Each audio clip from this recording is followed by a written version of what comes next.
Olá, meus amigos, minhas amigas, uma boa noite para todos. É com grande alegria que nós estamos aqui pelos canais, do Grupo Espírita Dias da Cruz, de Caratinga, fazendo a transmissão, para juntos podermos ter aí momentos de reflexão, de aprendizado sob a luz de Jesus. Então, o nosso grande abraço aí aos amigos de Caratinga, aos demais amigos que nos acompanham de outras cidades, de outros locais. Os nossos parabéns também ao Grupo Espírita Dias da Cruz pelos 125 anos de serviço na seara espírita. Raras vezes temos visto uma casa chegar nessa marca, tão importante, tão marcante de fato. Então fica aqui os nossos votos de que muitos anos mais venham de luz, de trabalho, de serviço na sementeira do bem, que o Cristo e os benfeitores da casa sigam nos inspirando a todos nesse trabalho tão belo. Já fazem 2 anos, que nós estivemos aí e foi uma alegria, fomos acolhidos com tanto carinho e agradecemos pela oportunidade de estarmos aqui juntos mais uma vez. Que Jesus, portanto, abençoe e inspire a todos nós nesta noite de reflexão. Seguindo aí os procedimentos, que geralmente são realizados, vamos iniciar a nossa conversa nessa noite com uma leitura sob a inspiração do alto aí de uma página do livro Caminho, Verdade e Vida. Vamos lá. Aqui o capítulo 52 saiu para nós. Ele comenta, Emmanuel, o versículo da carta de Tiago, capítulo 1, versículo 17, em que Tiago diz: toda boa dádiva e todo dom perfeito vem do alto. O título da mensagem é Dons. E ele diz o seguinte: certificando-se o homem de que coisa alguma possui de bom, sem que Deus lhe o conceda, a vida na terra ganhará novos rumos. Diz a sabedoria desde a antiguidade: faze de tua parte e o Senhor te ajudará. Reconhecendo o elevado teor da exortação, somos compelidos a reconhecer que, na própria aquisição de títulos profissionais, o homem é o filho que se esforça, durante alguns anos, para que o pai lhe confira um certificado de competência, através dos professores humanos. Qual ocorre no patrimônio das realizações materiais, acontece no círculo das edificações do espírito. Indiscutivelmente, toda boa dádiva e todo dom perfeito vem de Deus. Entretanto, para recebermos o benefício, faz-se preciso bater à porta para que ela se nos abra, segundo a recomendação evangélica. Queres o dom de curar? Começa amando os doentes, interessando-te pela solução de suas necessidades. Queres o dom de ensinar? Faze-te amigo dos que ministram o conhecimento em nome do Senhor, através das obras e das palavras edificantes. Esperas o dom da virtude? Disciplina-te. Pretendes falar com acerto? Aprende a calar no momento oportuno. Desejas acesso aos círculos sagrados do Cristo? Aproxima-te dele, não só pela conversação elevada, mas também por atitudes de sacrifício, como foram as de sua vida. As qualidades excelentes são dons que procedem de Deus. Entretanto, cada qual tem a porta respectiva e pede uma chave diferente. Então, muito bela a mensagem. Estamos todos nós em busca desses dons que o Pai nos oferece, mas que cabe a cada um de nós aí concretizar, criar espaço pela nossa ação, pelo nosso empenho em nossa vida, em nosso ser, para que eles possam de fato se efetivar. Vamos então à nossa oração, preparando aí para as nossas reflexões da noite. Fechando os nossos olhos, serenando o coração, o mundo interior, elevando o nosso pensamento e o nosso coração ao alto, buscando a figura de Jesus, o seu Espírito, buscando também a inspiração divina, numa postura de humildade, no sincero desejo de aprender, Senhor. Aqui nos colocamos, rogando que nos abençoe os esforços no bem, que multiplique, Senhor, as poucas migalhas que podemos dar ainda em Tua seara, para que desse nosso pouco, da nossa miserabilidade ainda, enriquecida pela sua grandeza, pela riqueza do seu amor e da sua misericórdia, Senhor, algo possamos produzir na seara do amor e do bem. Abençoa cada coração que se une nesse momento em busca de reflexão, de aprendizado, que possamos afinar a nossa percepção espiritual, nos sintonizar com os benfeitores amigos, a fim de acolhermos com proveito as sementes de vida e renovação do Teu Evangelho de redenção. E que saibamos cultivá-las no dia a dia, com o nosso suor, com as nossas lágrimas, se preciso for, mas acima de tudo com a nossa fidelidade, com o nosso empenho, Senhor, em aproveitar o quanto temos recebido de Ti, para converter tudo isso em bênçãos de luz, em bênçãos de amor. Se conosco, Senhor, não somente nestes momentos, mas também para todo sempre, e ajuda-nos, sobretudo, a estarmos contigo. Muito obrigado, que assim seja. Então, meus amigos, que um bom mestre possa nos inspirar nesta noite, e vamos iniciar a jornada da nossa reflexão recorrendo aí ao apóstolo Paulo, aquele que muito caminhou com Jesus, não apenas nos caminhos e nas veredas do mundo, mas sobretudo nas veredas do Espírito, nos caminhos do seu coração, descobrindo aí esses horizontes vastos que o Evangelho nos ajuda a descortinar dentro de nós mesmos. E é sobre isso, a partir de uma fala dele, que nós vamos refletir, buscando entender aquilo que ele certamente entendeu, quando Gamaliel lhe disse, logo após a sua conversão, que adaptarmos-nos ao Evangelho, no fundo, é descobrir um novo país, cuja grandeza se perde no infinito da nossa alma. Então, o caminho do Evangelho, mais do que um caminho de mudança de paisagens exteriores, será de pronto, logo nesse primeiro entendimento para nós, uma busca por caminhos e veredas renovados nos planos interiores do nosso coração e do nosso ser. Mais do que os caminhos que ele percorreu, o apóstolo dos gentios, por toda aquela região, milhares e milhares de quilômetros, Ásia Menor, todo o entorno ali do Mediterrâneo, Chipre, Grécia, depois Roma, chegou aí até a Espanha. Então ele andou bastante em termos de caminhos no mundo, mas isso é bem pouco em termos dos caminhos e das veredas que ele percorreu, portas adentro do seu coração. Nesse universo, nesse novo país que o Evangelho nos apresenta dentro de nós, a ser descoberto, a ser devassado, para que ali possamos encontrar, de fato, o santuário definitivo, onde nos integramos ao amor de Deus. Por isso ele também disse, não sabeis que sois vós o templo de Deus e que o Espírito de Deus habita em vós? Então foi essa a jornada, a grande jornada do apóstolo Paulo. Mais do que o peregrino exterior das paisagens do mundo, foi ele esse peregrino de si mesmo, num processo constante e diário de renovação. E a fala que nos motiva a reflexão desta noite está na sua carta aos Hebreus, uma carta muito especial, embora aí muito simbólica, É preciso ter aí um bom conhecimento do contexto para a gente ir penetrando nos símbolos que ele trabalha, muitos vínculos aí com a primeira revelação, com aquilo que se conhece por Antigo Testamento também. Então, muitos vínculos, muitas amarrações ele vai fazer. Então, uma carta, de um certo modo, um pouco difícil de penetrar em alguns aspectos, mas muito bela também pelo teor de emoção com que foi escrita.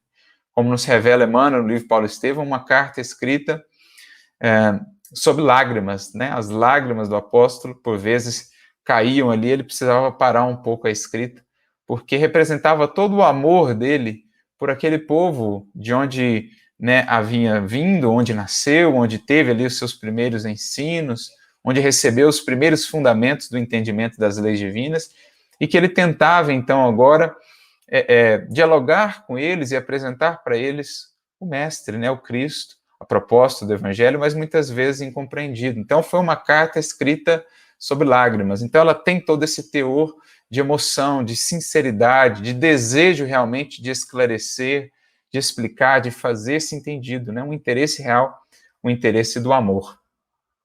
E lá no capítulo 12 dessa carta, no versículo 13, ele tem uma fala interessante. Ele diz assim: e fazei veredas direitas para os vossos pés, para que o que manqueja não se desvie inteiramente, mas antes seja sarado. Então, olha que interessante essa fala, né? Algumas palavras que às vezes a gente não está tão acostumado, a própria palavra veredas não é uma palavra assim tão comum, principalmente hoje em dia, né? Ou manqueja. A gente vai ter algumas outras traduções que vão colocar, por exemplo, aqueles que claudicam, os claudicantes, né? Aqueles que estão mancando, seria essa a ideia, mas que a gente faça então essas veredas direitas para os nossos pés, para que aqueles que estão ali oscilantes, em se aproximando das nossas veredas, não se desviem inteiramente, mas que sejam antes sarados. Então nós já percebemos que, essencialmente, nós vamos tratar aqui, nessa nossa noite de reflexões, sobre caminhos, veredas, sendas. O que é uma reflexão essencial para todo espírito que começa a tomar mais consciência com relação a si mesmo, à sua origem e ao seu destino. Ele começa então a repensar, a meditar mais propriamente, com maior interesse, com maior atenção sobre os seus caminhos. Porque falar de veredas, falar de caminhos, falar de sendas, é no fundo falar de evolução, é no fundo falar de progresso espiritual. Porque a evolução, outra coisa não é senão a escolha das veredas, dos caminhos que haveremos de trilhar e para onde eles haverão de nos levar. Né? Entre o ponto em que estamos atualmente no estágio evolutivo e os outros pontos que nos cabe alcançar, os outros estágios, temos aí uma infinidade de possibilidades, de caminhos, de veredas possíveis de serem tomados.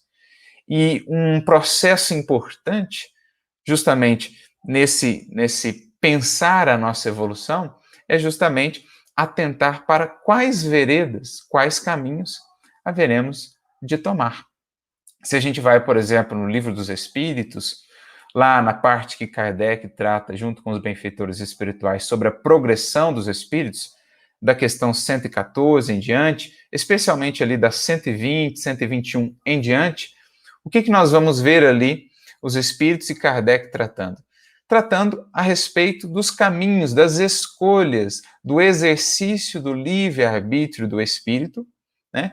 Que o ser, uma vez tendo entrado no período de humanidade, dotando-se aí de razão e, portanto, também de livre-arbítrio, ele passa a ser esse agente do seu destino, ele passa a ser esse construtor do seu destino a partir do exercício mais ou menos adequado, né, do seu livre-arbítrio, estabelecendo caminhos mais tortuosos, caminhos mais longos, mais demorados, mais dolorosos, ou caminhos mais rápidos, caminhos menos tortuosos, caminhos que nos levem a um maior progresso em menos tempo. Então, nós temos em todas aquelas questões ali, da 121 em diante, essas reflexões, Kardec e os espíritos debatendo, olha, sobre quais são as possibilidades da progressão do espírito. Alguns que, desde o início, tomam melhores caminhos pelas suas escolhas, outros que relutam, são mais rebeldes, tomam caminhos mais equivocados, se complicam mais, e outros que estão aí no meio, né, que vão tomando caminhos melhores, caminhos piores, mas que estão ali mais no meio, entre esses dois extremos. Então eles vão dialogando a respeito disso, deixando claro, naturalmente, que o fim será o mesmo para todos nós, independentemente dos caminhos tomados, todos haveremos de chegar ao mesmo fim.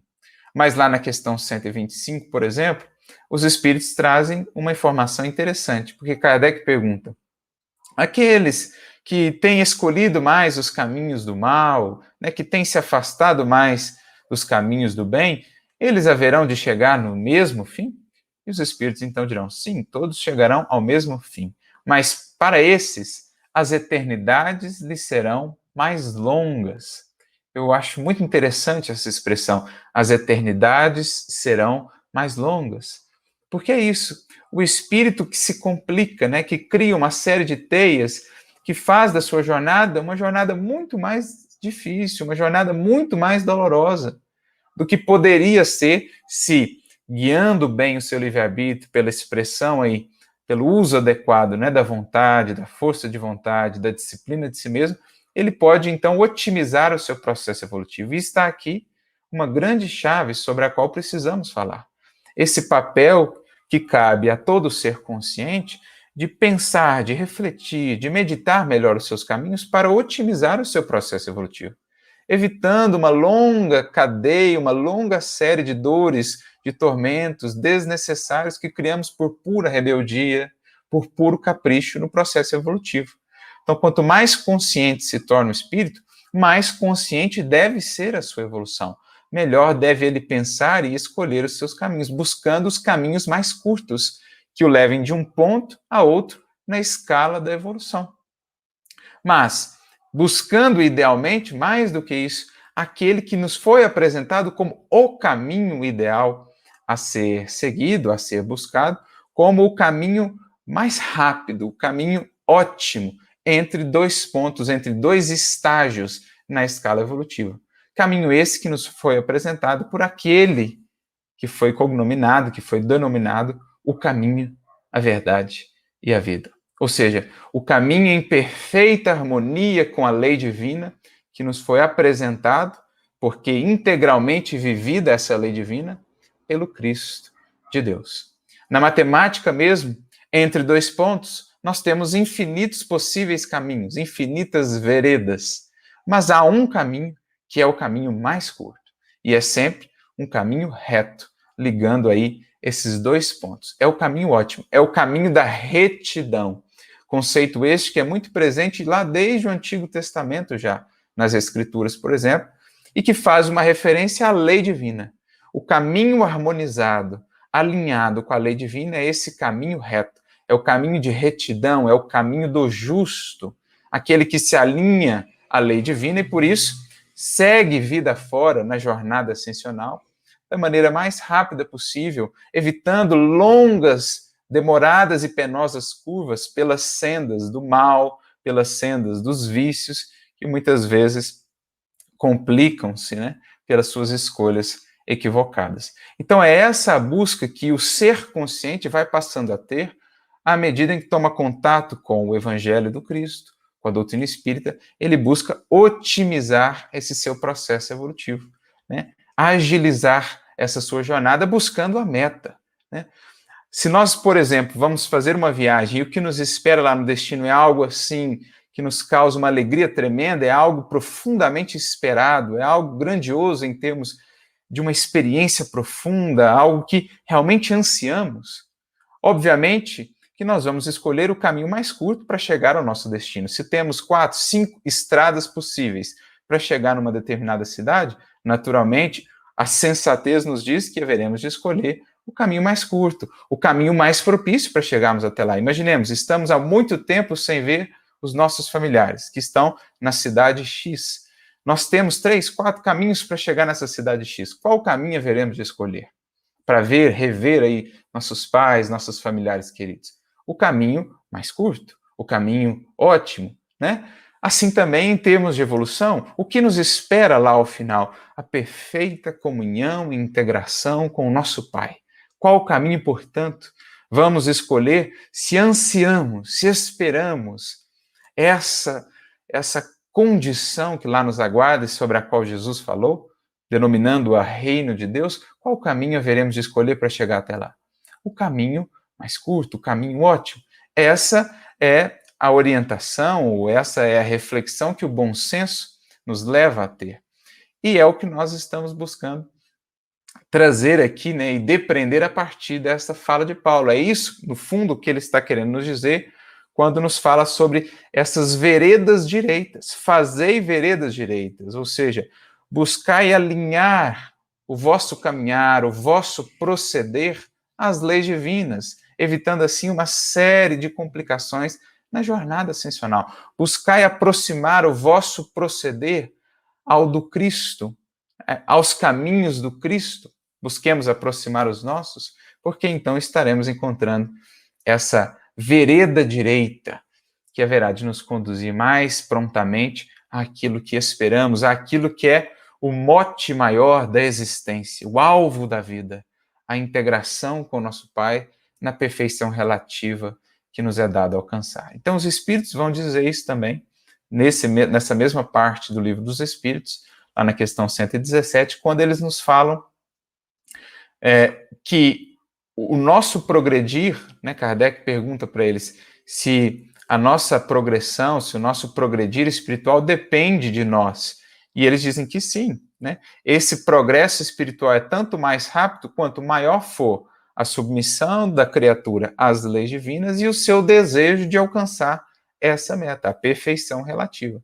Então é algo que está em nossas mãos e que nos cabe, então, aplicar a partir de todos esses conhecimentos que temos recebido, fazer veredas direitas para os nossos pés. Lembrando que o verbo caminhar, o verbo andar, no contexto do Evangelho, das Escrituras de um modo geral, especialmente nas cartas do apóstolo Paulo, ele tem um significado figurativo, ele representa, no fundo, conduta, né? Uma maneira de nos conduzirmos vida fora.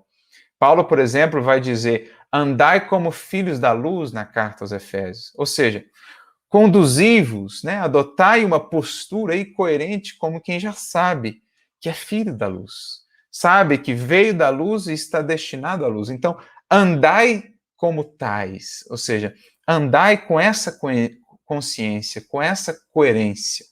Na carta aos Gálatas, ele vai dizer: andai em espírito. Ele diz assim, né? Se já vivemos em espírito, andemos também em espírito. O que ele quer dizer com isso? Se já estamos informados da realidade espiritual, hajamos, né? Sigamos vida fora, adotemos uma postura, uma conduta que seja coerente com aquilo que já sabemos da realidade espiritual. Por isso ele põe: se já vivemos em espírito, andemos também em espírito. Então, a ideia que caminho, caminhar, andar, seguir nos transmite no Evangelho é essa ideia de modificação de conduta, de ação, de postura. Né? Essa é uma expressão figurativa desses verbos de um modo geral no Evangelho. Então, fazer veredas direitas é, traduzindo, né, para uma linguagem mais simples, renovar a nossa conduta, renovar o nosso modo de proceder. Segundo que referencial? Aquele referencial que nos foi dado da vereda direita, do caminho, que é o Cristo. O caminho, o modo de vida perfeitamente alinhado, integrado à lei divina. Ele é esse caminho, por isso, no singular, né? E artigo definido, o caminho. Jesus é esse referencial maior que nos foi dado à humanidade como um todo, do Espírito que viveu integralmente a lei divina, e por isso passa a ser esse o caminho para todos nós. Então, essa é a ideia, e por isso a gente entende a própria fala do Batista, né, de João Batista, que vem aí preparando os caminhos do Senhor. Ele diz, lá em Marcos 1:3, por exemplo: preparai o caminho do Senhor, endireitai as suas veredas. Lembrando que vereda é a ideia justamente de caminho também, de senda, né? Então, endireitai as suas veredas. O que é essa proposta de João Batista? Jesus está vindo aí. Ele vai ser o referencial. Busquemos endireitar as veredas que temos tomado, as escolhas que temos tido. Busquemos endireitar tudo isso segundo esse padrão que nos é dado. Endireitar os nossos sentimentos, endireitar o nosso pensamento segundo esse referencial, porque esse é o caminho, de fato, da libertação. Né? O caminho iluminado pela verdade que conduz à vida. Por isso, o caminho, a verdade e a vida. Isso é de tal modo importante, né? Essa ideia do caminho, do escolher, do pensar as nossas veredas, endireitá-las, pensar aí o nosso caminho, né? E endireitá-lo, que dos vários títulos que Jesus recebe no Evangelho, né? Pão da vida, videira verdadeira, o bom pastor, um título foi aquele escolhido para ser o primeiro designativo dos seus seguidores. Como a gente vê lá no Paulo e Estevão, como o cristianismo era denominado antes de ser cristianismo. Lembrando que essa foi uma sugestão de Lucas, né? Os seguidores de Jesus serem chamados de cristãos foi uma sugestão que Lucas deu lá na comunidade de Antioquia. Mas antes eles tinham um outro nome, baseado num desses títulos que foi dado a Jesus. Qual era? Os homens do caminho, os adeptos do caminho, os seguidores do caminho. Era esse o primeiro título dos seguidores de Jesus. Aqueles que seguiam o caminho. Porque o Cristo é esse caminho reto, né? No sentido de que ele é muito singular na história da humanidade. Existiram outros grandes missionários que apresentaram caminhos, mas o caminho reto, a perfeita vivência da lei divina, nós só tivemos um, o caminho, que é aí Jesus, o evangelho que ele nos traz em sentido universal, né? Os valores que ele nos apresentou, o amor, o perdão, a resignação, a humildade, o espírito de sacrifício. Então, esse era o primeiro título dos cristãos, do cristianismo. Os homens, os adeptos do caminho, talvez justamente para realçar a importância de meditarmos sobre as veredas, sobre os caminhos que temos tomado, buscando fazer veredas direitas para os nossos pés. Então, essa é uma reflexão muito importante. Buscando com Jesus esse caminho que nos conduz ao reino, que nos dirá Jesus, é um caminho estreito, né? É um caminho que nos apresenta aí os seus desafios. Mas, por outro lado, e aqui a gente faz um parênteses interessante, quando a gente vai no Evangelho segundo o Espiritismo, a gente tem um relato interessante lá do Espírito de Verdade, no capítulo 6, né, o Cristo Consolador. Lá no item 5, o Espírito de Verdade nos traz uma reflexão, né? Ele diz assim: ingratos, os homens se afastaram do caminho reto e largo que conduz ao reino de meu Pai, e enveredaram pelas ásperas sendas da impiedade. Então a gente fica assim com uma dúvida, né? Parece aí uma contradição, por quê? Lá em Mateus 7,13, por exemplo, como dizíamos, Jesus nos fala que esse caminho que ele nos apresenta é um caminho estreito, a porta é estreita para chegarmos ao reino. No entanto, o Espírito de Verdade aqui nos diz que o caminho para o reino do Pai é reto e largo, e que, ingratos, nós, né, a humanidade, ao longo aí dos séculos, temos nos afastado desse caminho, nos desviado desse caminho e enveredado, temos buscado aí as veredas ásperas da impiedade. Impiedade aí no sentido daqueles que se afastam da piedade. A piedade, no sentido original da palavra, né, o indivíduo pio é aquele muito devoto à lei divina, é aquele que está realmente muito entregue ao Criador e à sua lei. Então, impiedade é esse afastamento da lei divina. E aí a gente fica, então, nessa aparente contradição. É reto e largo ou é um caminho estreito? E aí vem a bênção do conhecimento espiritual para a gente entender a perspectiva das duas falas, né? Por qual perspectiva a gente tem analisado essas falas? Por quê? Jesus ali apresentando o caminho estreito, Jesus estava inaugurando o reino, estava semeando em corações que estavam ainda conhecendo a sua mensagem. E quem olha de fora para os caminhos, ou melhor, para o caminho que o Evangelho propõe, né, o caminho do amor sem exigência, do perdão incondicional, da caridade desinteressada, absolutamente desinteressada, do sacrifício pelos outros, da renúncia. Quem olha de fora, o que o indivíduo enxerga? Um caminho estreito, um caminho difícil, um caminho apertado. Porque ele está olhando de fora, é só olhar para as vidas dos seguidores de Jesus. Né? O indivíduo olha para a vida de uma Lívia no há 2000 anos, ele fala, puxa, esse caminho é um caminho difícil, é um caminho doloroso. Né? O indivíduo olha para a vida de Quinto Varro, também, mesma coisa, olha para a vida dos primeiros apóstolos, discípulos, Pedro, Paulo, lutas incontáveis, sacrifícios, renúncias. Então, olhando-se de fora, né, as disciplinas, o jugo, o fardo que o Cristo propõe, parecem disciplinas apertadas, duras, né, o fardo parece pesado e o jugo desafiador. Mas, para aquele que está no caminho, para aquele que já entrou e que se submeteu a esse jugo do Mestre, né, que tomou aos ombros o fardo do Mestre e as suas disciplinas, por isso se tornou um discípulo, ele vai percebendo que o caminho que olhado de fora parecia estreito, no fundo, é um caminho reto e largo. Por quê?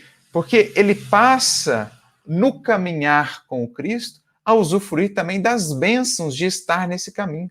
A alegria, né, de servir, a felicidade duradoura, plena de ser útil, de fazer o bem, de amar, algo que não se encontra, muitas vezes, nos caminhos retos e largos do mundo.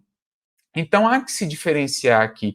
E é isso que a gente percebe nessas falas aparentemente contraditórias, né? Para quem já está no caminho com o Cristo, ele é reto e largo. Por quê? É como se eu, passando por um portal estreito da disciplina, o da renúncia, o da vitória sobre mim mesmo, eu entrasse então numa senda vasta, larga, que são as possibilidades que o caminhar com Jesus me abre, né? O desenvolvimento, a grandeza que eu passo a perceber da vida, as alegrias, os sentimentos puros que eu passo a sentir. Então, se ele aparenta ser estreito por fora, aqueles que perseveram em seguir com ele, ele se alarga, ele se torna reto e largo. Ao passo que, nos caminhos retos e largos do mundo, que parecem os caminhos fáceis, né, das facilidades, da tranquilidade, né, da satisfação dos sentidos transitórios, quem olha de fora parece o caminho reto e largo. Mas quem segue nesse caminho, o caminho dos vícios, o caminho dos equívocos, dos desvios morais, no fundo ele percebe que ele é um caminho estreito, apertado, porque é o caminho da dor, é o caminho da angústia, é o caminho do sofrimento, da inquietação, da ansiedade. Então percebem como é a diferença das perspectivas? Né? As veredas, depende de onde eu estou olhando, se eu estou olhando de fora, parece o caminho com Cristo apenas o caminho estreito, mas se eu já entrei, ele se torna largo. Agora, se eu estou olhando de fora, o caminho das ilusões do mundo parece largo, mas aquele que entra, ele se torna estreito. Um exemplo para ilustrar. Por exemplo, quando a gente está tratando de um maratonista, o indivíduo vai correr uma meia maratona.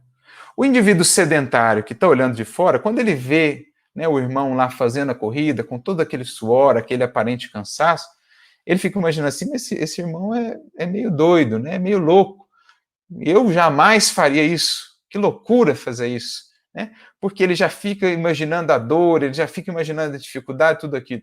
Mas o irmão que está lá correndo, ele faz aquilo porque gosta, porque aprendeu a gostar, porque entrou nesse caminho e, né, treinou, se habituou e percebeu que aquilo que parecia estreito, agora para ele é largo, porque aquilo lhe traz satisfação, aquilo lhe traz alegria, e por isso ele corre. Então o que está lá de fora, sedentário, está achando que aquilo é uma loucura, não quer nem pensar naquele caminho, mas o que já está lá dentro, vê que é um caminho largo, né, porque tem as alegrias, tem o retorno, ele já se habituou, aquilo lhe traz satisfação. É o que se processa conosco no que diz respeito ao Evangelho, né? A esse caminho que o Cristo propõe. Olhado de fora, o indivíduo muitas vezes fala, que loucura, como são loucos esses que entram nesse caminho. Ao passo que, olhando de fora, o indivíduo vai falar, quando olha os caminhos largos, né, da perdição no mundo, dos equívocos, ele vai falar, esse sim é um caminho que vale a pena, olha que vida tranquila, olha que vida fácil. Mas, uma vez tendo entrado no caminho, as perspectivas mudam. É isso que nós vamos aprendendo, né? Olhando para uma vida daqueles que tomaram esse caminho no início estreito com Jesus, uma vida de um Chico Xavier, de um Eurípides Barçanufo, de uma Lívia, de uma Alcione, parece, né, por fora, um caminho a ser evitado. Mas uma vez tendo entrado, tendo nos exercitado na ginástica da alma, que é o Evangelho, né? Nesse processo de trabalhar, de enrijecer as fibras morais, nós vamos vendo, como nos diz o Espírito de Verdade, que esse caminho que o Evangelho e o Cristo nos propõem, essa vereda direita, é, na verdade, larga pelas possibilidades que nos traz, pela alegria, pelo sentimento que, então, passa a tomar conta de nós. Aquele que olha de fora vê o jugo com Cristo muito desafiador e o fardo muito pesado, mas quem está carregando já o jugo e o fardo com Jesus, entende aquilo que o Mestre mesmo nos disse, que o seu jugo é suave e o seu fardo é leve. Então é a questão da perspectiva que a gente precisa aprender a renovar no que diz respeito à construção dessas veredas direitas. Parece um desafio tremendo, mas para aqueles que se esforçam, e por isso o imperativo, né, de Paulo, fazei, ou seja, opera, realiza, né? constrói, edifica, transforma os teus ideais, o conhecimento que já recebeu em realização.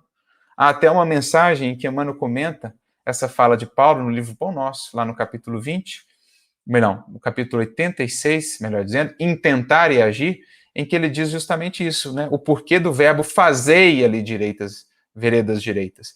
É preciso não apenas meditar sobre as veredas, pensar sobre as possibilidades, sobre as veredas, é preciso fazê-las, é preciso renovar de fato as veredas pelas quais temos caminhado, para que os nossos horizontes possam também se renovar. Ele vai dizer assim, né?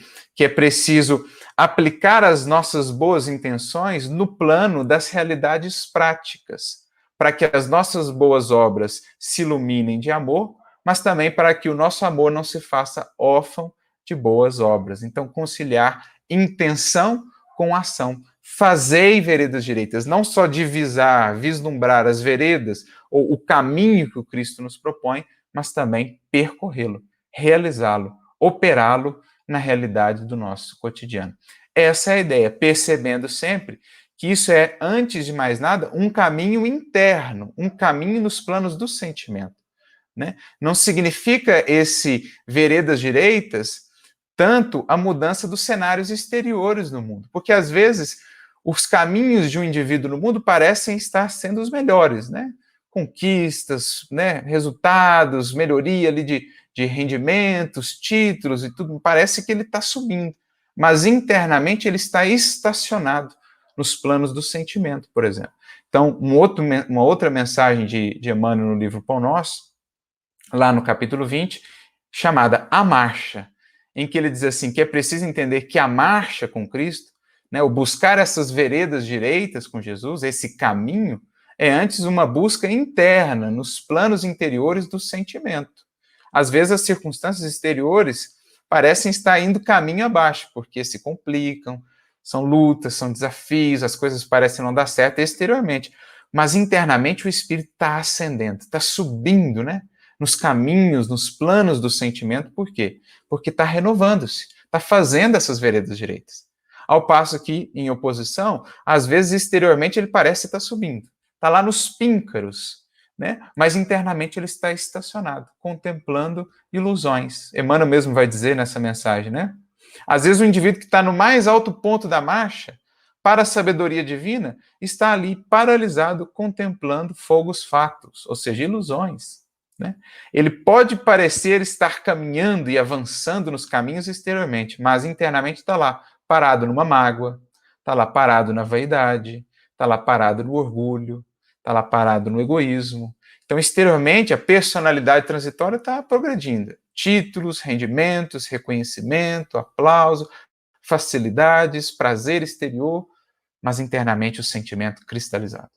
Por outro lado, às vezes o indivíduo está em lutas tremendas. Quem olha de fora parece que o caminho está indo só ladeira abaixo, mas internamente ele está aproveitando tudo isso para subir, né? Monte acima, os testemunhos maiores do Espírito, conduzindo aí a sua cruz ao seu calvário de redenção. Então são caminhos internos, como Gamaliel disse lá para Paulo, né? É descobrir um novo país cuja grandeza se perde no infinito da nossa alma. E por isso a gente repara o detalhe que Paulo coloca ali: fazei veredas direitas para os vossos pés. Não é por acaso que ele acrescenta aí a questão dos pés, porque parece até meio redundante, né? Se é vereda, é para o pé, obviamente, né? O caminho é para ser caminhado aí utilizando-se os pés. Mas por que ele faz questão de frisar? Porque há um aspecto interessante. Renovação de caminhos passa por renovação das nossas bases espirituais. E quais são as nossas bases espirituais ali representadas pelos pés? O nosso sentimento. O sentimento é o nosso ponto de contato com o mundo, com a realidade à nossa volta. Então, se não renovamos aí, né, essas veredas para os nossos pés, se não renovamos, não trabalhamos aí também os nossos pés, o nosso sentimento, as nossas bases espirituais, é em vão que buscaremos novos caminhos, porque estaremos repetindo velhos padrões. É por isso que, simbolicamente, Jesus, na última ceia, lava os pés dos discípulos, dizendo que aquilo era o essencial para a renovação? É óbvio que ele não fazia referência aos pés da matéria, aos pés físicos. Ele falava de bases espirituais. E quais são as bases espirituais do ser que somos? O nosso sentimento. É o primeiro ponto de contato com a realidade, com o mundo. Se não renovamos, portanto, o mundo, ou melhor, se não renovamos o nosso mundo interior, os nossos pés aí no sentido dessas bases espirituais, o nosso sentimento, em vão acreditaremos estar trilhando novos caminhos, porque estaremos seguindo as velhas veredas de sempre, né? Estaremos repetindo padrões. Por isso, Emmanuel vai dizer, lá no Pensamento e Vida, por exemplo, lá no capítulo 1, né, do livro Pensamento e Vida, que o coração, representando aí o sentimento, é a face do espelho da mente. É o primeiro ponto de interação com o que nos chega de fora, os reflexos exteriores, né? É esse primeiro ponto de contato. Há uma mensagem muito interessante também do Espírito Aulus no livro Instruções Psicofônicas, chamada Sentimento, em que ele diz assim que, em verdade, o pensamento é a causa, né, da ação, mas o sentimento é o molde vibrátil onde se formam o pensamento e a causa. Sentindo, modelamos a ideia, pensando, criamos o destino. O que ele está dizendo? Se eu não purifico, não lavo os meus pés, no gesto simbólico lá de Jesus, ou seja, se eu não renovo os sentimentos, tampouco renovarei efetivamente pensamentos e, muito menos, o meu destino, os meus caminhos. Então, renovar veredas, fazer veredas direitas, passa necessariamente por purificação de sentimento, para renovação efetiva da vida. Por isso ele faz questão de frisar ali a questão dos pés, né?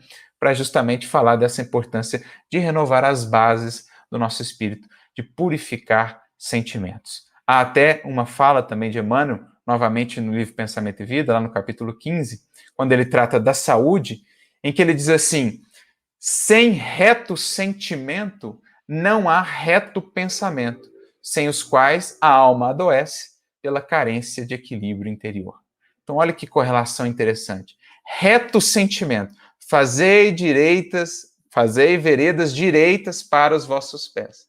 Sem veredas direitas para os vossos pés, não há pensamentos retos, harmonizados, alinhados com a lei divina.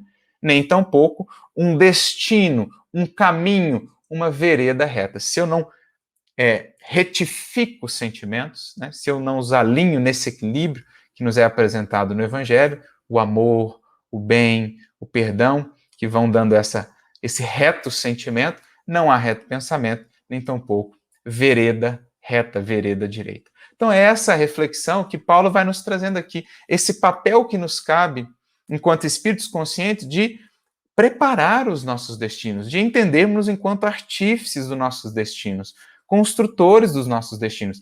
Destino esse que começa no sentimento. Tudo que eu venho a colher um dia na vida passou, iniciou-se antes do meu sentimento, né? Tudo que eu lanço em termos de sementeira na vida veio lá do meu coração. Jesus já dizia, né? Do coração procede tudo, as palavras que falamos, os gestos que temos, tudo começa no sentimento. E, naturalmente, a colheita que viemos a ter é fruto da sementeira que começou lá no nosso coração. Então, é isso que Paulo está falando. É preciso termos essa consciência de endireitarmos as nossas veredas, começando por endireitar o nosso sentimento. É buscar aí as veredas mais adequadas no processo da evolução, evitando as longas e dolorosas curvas, buscando aprender com aquele que nos foi dado como caminho, como a vereda direita por excelência. É mais ou menos o que vai tratar também, né? Uma obra que gosto muito da literatura brasileira, um grande escritor, Guimarães Rosa, Grande Sertão, Veredas. O Grande Sertão é o mundo, é a vida, com as suas várias veredas. Existem muitos caminhos, veredas possíveis, mas existe a vereda direita, né? Aquele padrão que nos cabe buscar de retidão, de harmonia com a lei divina. Mas Paulo diz mais. Ele diz que, fazendo isso, nós vamos influenciar aqueles que estão à margem dessas veredas, aqueles que ainda não conseguiram estabelecer bases sólidas, né? Bases espirituais sólidas, que seguem vida afora manquejando. Ou seja, são aqueles que ainda estão ali, né, de sentimento não trabalhado, ainda afastando-se, desviando-se, oscilando, né, nas suas buscas morais, muitas vezes andando ali com dificuldades, que em encontrando aquele que está caminhando numa vereda direita, são influenciados positivamente por esse. De modo que, ao invés de se desviarem ainda mais, se afastarem ainda mais dessa vereda direita, pelo contrário, são trazidos, são sarados, são curados, são estimulados a voltarem ao caminho reto por aquele que está seguindo, se esforçando por seguir no caminho reto. Porque assim é a vida, né? Nossos caminhos vão se entrosando com os caminhos dos outros. É o grande sertão veredas, nesse sentido também. São infinitas as veredas, são infinitas, né? São espíritos incontáveis, encarnados e desencarnados, que vamos aí cruzando ao longo da jornada ascensional pelos bilhões e bilhões de anos que temos aí a percorrer, a vivenciar. Então, os nossos caminhos vão se entrosando com outros caminhos. E segundo os caminhos que estamos trilhando, influenciamos os caminhos de terceiros. É isso que Paulo está dizendo. Eu me lembro de uma definição de Emmanuel, uma frase muito bonita, que está mais uma vez no livro Pensamento e Vida, capítulo 3, Cooperação, em que ele diz assim: da glória divina às balizas subatômicas, o universo pode ser definido como uma cadeia de vidas que se entrosam na grande vida. Então, olha que definição linda. O que é o universo? É uma cadeia de vidas, ou seja, um sem número de veredas que se entrosam na grande vereda, né? Ou sem número de vidas que se entrosam na grande vida. Assim é o nosso caminhar, assim é a nossa vida, é o nosso destino. Os caminhos vão se cruzando, e segundo o caminho que estamos trilhando, impactamos os outros. Os que estão ali moralmente fragilizados, os que estão ali manquejando, no sentido daqueles que estão ali oscilando entre o caminho adequado e o equívoco, que estão ali no meio termo, estão quase pendendo para um lado ou para o outro, mas que precisam daquele estímulo para virem para o bem e deixarem os maus caminhos, né? Para deixarem de dar aquele passo em falso que os levará muitas vezes a um abismo de muitas dores e de muitos sofrimentos. Todos os dias somos visitados por criaturas assim. É um indivíduo que está ali guardando uma mágoa, né? Que está manquejando com essa mágoa internamente, adoecendo a si mesmo, prejudicando pessoas ao seu redor com a sua irritabilidade, com a sua agressividade, e que em se aproximando de uma vereda direita, de alguém que está ali caminhando retamente, né? Perdoando aos seus ofensores, relevando as injúrias dos demais, ou seja, está seguindo nessa vereda que o Cristo nos apresentou, aquele que está ali guardando aquela mágoa, ao ver aquela vereda direita, aquele indivíduo caminhando retamente, no exemplo aí de resignação, no exemplo de perdão, aquilo impacta, aquilo o alcança. E se houver ali da parte dele um mínimo de sincero desejo de acolher aquele exemplo, aquela influência, ele, ao invés de se desviar inteiramente para uma atitude impensada, para prejudicar o outro, para cometer um crime, por exemplo, ao contrário, ele toma de volta o caminho da retidão, porque ele foi influenciado por aquele que está numa vereda direita. Outro está lá, né, passando por provas difíceis, experiências dolorosas na vida, na matéria, e ele se aproxima então de alguém que está seguindo numa vereda direita, passando por provas mais difíceis às vezes que as dele, mas que está ali resignado, confiante, com fé, trabalhando, fazendo a sua parte. Então ele se aproximou manquejando de uma vereda direita. Ele estava ali às vezes até pensando já em desistir da sua existência, em tirar a sua própria vida, né? Esses pensamentos que às vezes o tomavam ali, para tomar esses caminhos falsos de muitas dores, mas ele então encontra, pela misericórdia divina, alguém que está caminhando numa vereda direita. Está passando por lutas tremendas, mas está ali, reto, firme, confiante, fazendo a sua parte. O que acontece dessa interação? Algo de bom, algo de uma influência benéfica vai alcançar aquele coração que está manquejando. E se houver nele o mínimo de abertura Ao invés de se desviar inteiramente para esse abismo tenebroso, né, a porta falsa, por exemplo, aí do suicídio, ele vai fazer uma curva na sua existência e voltar ao caminho reto, sendo influenciado positivamente por aquele que está dando testemunho do bem, por aquele que está fazendo a sua parte. Então, quantos corações não se aproximam diariamente dos nossos caminhos? A grande pergunta é: que caminhos eles têm encontrado? Têm encontrado veredas direitas? Têm encontrado a retidão no nosso sentir, no nosso pensar, no nosso agir, que os possa influenciar beneficamente, tirando-os dos desvios e sarando-os, curando-os, trazendo de volta para o caminho da lei divina? Ou têm encontrado também veredas tortuosas que os levem a desviar-se ainda mais daquilo que já haviam se desviado, o caminho reto da lei divina? Então, que tipo de influência nós estamos gerando? Em momentos especialmente de provas, de desafios, é imprescindível que façamos para nós veredas direitas, veredas de retidão. Porque se aproximarão de nós também os que estão manquejando nas vacilações morais, nos propondo quedas, nos propondo desvios, nos propondo tentações, né? Aquele que vai nos chamar ali no trabalho, por exemplo, a fazer uma coisa errada para usufruir um lucro extra.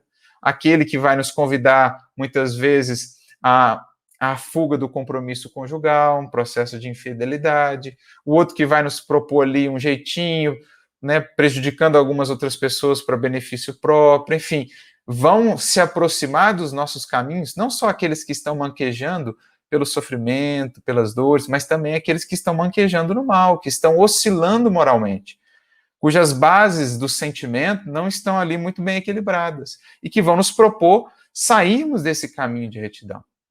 Mas aí que está também a reflexão. Quem está nessa vereda direita tem para consigo, né, ou constrói para si, a melhor proteção possível para manter-se imune aos arrastamentos desses que estão à margem, nos convidando às ilusões, e também para ampará-los, amparar esses que estão aí perdidos, como aqueles que estão manquejando na dor e no sofrimento, que estão abatidos, que em cruzando, né, os seus caminhos com os nossos, haverão de serem estimulados, de despertarem, de sentirem chamados a retornar e a fazer eles também as suas veredas direitas. Então essa é uma reflexão que nos cabe ter, o cuidado com as bases da nossa vida, com o nosso sentimento, com aquilo que estamos escolhendo como caminhos, se estão de fato se aproximando daquele que é o caminho, se estamos atendendo ao chamado aí do precursor, endireitando as nossas veredas, buscando a grande vereda que é Jesus Cristo, né? Esse oásis para a nossa jornada aqui na experiência material, porque esse é outro aspecto bonito do livro de Guimarães Rosa, né? Porque veredas significam caminhos, mas também veredas representa ali uma paisagem, né? Uma espécie de oásis que é muito comum ali no Cerrado, em Minas Gerais, no norte de Minas, ali em Goiás, sul da Bahia. É uma paisagem, um bioma, né, que se encontra ali no Cerrado, que é marcado ali pelos famosos buritis, né, aqueles coqueiros, aquelas palmeiras, que onde a gente os encontra é prenúncio de que ali tem água, de que ali é um oásis. Então as veredas eram uma espécie assim de oásis ali do sertão do norte de Minas, do sul da Bahia, ali do Goiás. Então é aquele pouso de descanso, é aquele oásis em que o viajante se refaz. Então, se há muitas veredas, aquele que escolhe a vereda do Cristo é aquele também que a ele nunca faltará nos caminhos da vida a fonte da água viva, porque terá encontrado esse oásis dentro dele próprio a partir das lições de Jesus. Então, nos cabe alinhar as nossas veredas a este que é a vereda também, o oásis das nossas vidas, seguindo a vereda, o caminho que ele nos apresentou. Então, essa é a proposta que Paulo aqui está nos trazendo, né? Convidando-nos a atentar para que caminhos, né, em que solo, em que terreno, em que rumos aí nossos pés têm seguido, os nossos sentimentos têm estado associados, para pensarmos naquilo que temos feito do nosso destino e, com isso, em como estamos impactando nos destinos de outros corações. Como estamos influenciando as vidas que se entrosam à nossa vida? Estamos contribuindo para que se desviem ainda mais do caminho reto, da proposta da lei divina, ou temos contribuído com o nosso sentimento reto, o nosso pensamento reto e, portanto, a nossa saúde interior, temos contribuído para que elas possam se curar, para que sejam saradas e possam retornar a essa retidão, a essa estabilidade do sentimento alinhado com a lei divina. É algo que nos cabe meditar, entendendo que se Jesus foi definido, foi apresentado para nós como caminho, e foi esse, inclusive, o primeiro designativo dos seus seguidores, os homens, os adeptos do caminho, temos duas coisas aí a pensar também, que caminho nos fala de movimento, realização, operar, por isso fazei, e caminho nos fala também de rumo, de orientação. Por isso, buscar, mirar em Jesus, prosseguindo para esse alvo, porque é o que nos dá aí força para a caminhada, para nos mantermos firmes nessas veredas direitas. Como nos diz Leon Denis, lá no livro Depois da Morte, no capítulo 42, quando trata da vida moral, quando a gente entende o porquê da existência, então caminhamos firmes, né? Nosso passo é firme, damos um impulso vigoroso nesse rumo que nos é apresentado por Jesus, pelo Evangelho, e seguimos aí mobilizando as potências da nossa alma, a força da vontade, da disciplina de nós mesmos, para encontrarmos com Jesus essa vereda direita que há de nos conduzir ao Pai, ao regaço de nosso Pai. Olhando de fora, o caminho é estreito, tem os seus desafios, mas aqueles que nele adentram logo percebem que, em verdade, esse é um caminho largo e reto, o caminho mais curto que nos levará aí à comunhão com o Mestre e com o Pai. E, naturalmente, que haverá de influenciar a muitos outros caminhos para que encontrem esse também, que é o caminho iluminado pela verdade em direção à vida. Busquemos, portanto, fazer essas veredas direitas para os nossos pés, encontrando a alegria, né, e a bênção de podermos caminhar juntos com Jesus em direção ao infinito que nos espera, atraindo para essa caminhada também muitos outros corações. Eram essas as nossas reflexões, agradecendo aí pela presença de todos e pedindo que Jesus lhes abençoe e lhes inspire a todos na caminhada, na construção dessas veredas.